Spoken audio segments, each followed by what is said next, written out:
It sounds like a self-defeating thing for an entrepreneur to say, but we would like Midomo to become a completely useless product over the next 20-25 years. Midomo is a 3-in-1 water transport, sanitation and storage device for use in the developing world. We came up with the idea for Midomo basically by researching the Millennium Development Goals, and what we found time and time again were the same issues were coming up in the research, which was obviously the quality of the water, which lends itself to the filtration that we put in the product, the distance between the community and the water, which lends itself to the fact that we have a mobile product, and cross-contamination. So even when you collect water, open-top containers are at risk of contamination with the outside environment. I have described our funding and development as hell. It's an incredibly difficult task to create any product from scratch. The R&D process is more expensive than you imagine. You will always make more mistakes than you imagine, and they will always take longer to correct than you hope that they will. When the product is something so complex and requires so many hours of field research and so many hours of lab testing, these little mistakes turn into 3-month revisions because we miscalculated, or 6-month revisions because when we took it to a field trial, something wasn't sitting right and the user engagement just wasn't there. Hell might have been a strong word, but at times it really did feel like an uphill struggle. Midomo has to undergo a rigorous battery of tests. On the first hand, it purifies water, so we need to be able to prove conclusively that the water that comes out of our unit is safe, and we do that by measuring it against World Health Organization standards. Also, because the water that comes out of Midomo is designed for drinking, all of the plastics and materials used in the product have to be effectively food safety tested so that it can be a consumable product.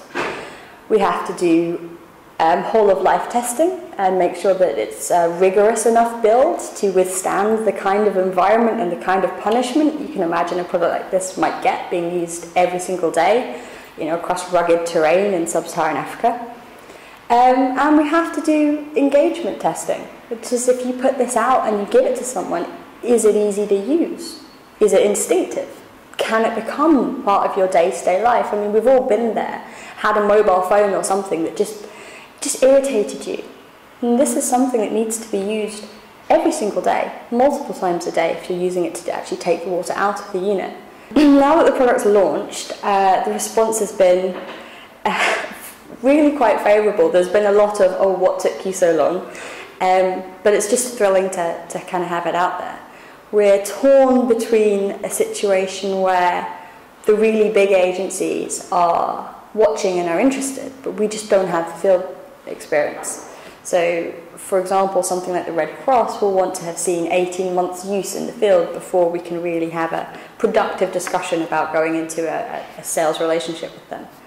On the other hand, some of the smaller and some of the more progressive NGOs have seen it and have immediately kind of gone, yeah, we can use that, that hits all of our problem points, this is something that can really make a difference here, we'd like 100.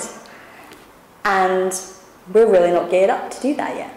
So we're in a really strange place. We are making them, we are shipping them, and it's just a matter of the next 6 to 12 months being about slowly gearing up to meet demand, and also keeping the units out there, making sure we're doing good record keeping so that in another 6 to 12 months we can then hit the Red Cross market as well. So there's a mixture of kind of being watched and a huge amount of enthusiasm, which we're thrilled by, but it puts the pressure on.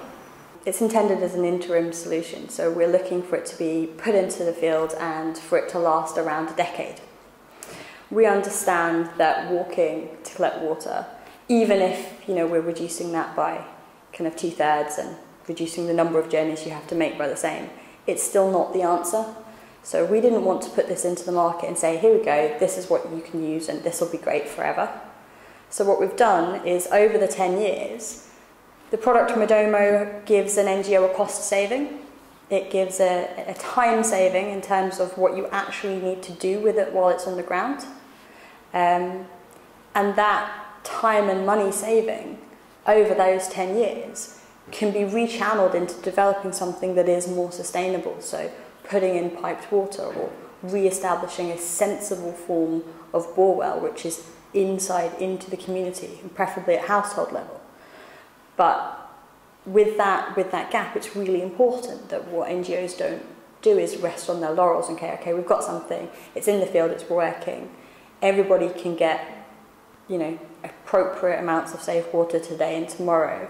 Let's not look 15 years in advance. So we are also working really strongly with the NGOs to say, okay, with this extra time and money, here are some other technologies that you can look at, and here are some kind of local government sources in which you can collaborate to find a solution that will be there and pick up from this. It sounds like a self-defeating thing for an entrepreneur to say, but we would like Midomo to become a completely useless product over the next 20-25 years. We'd like it to be part of the process which weans itself out of existence. Advancing this type of need and addressing this type of problem isn't about designing new products, it's about designing new systems and new ways of working.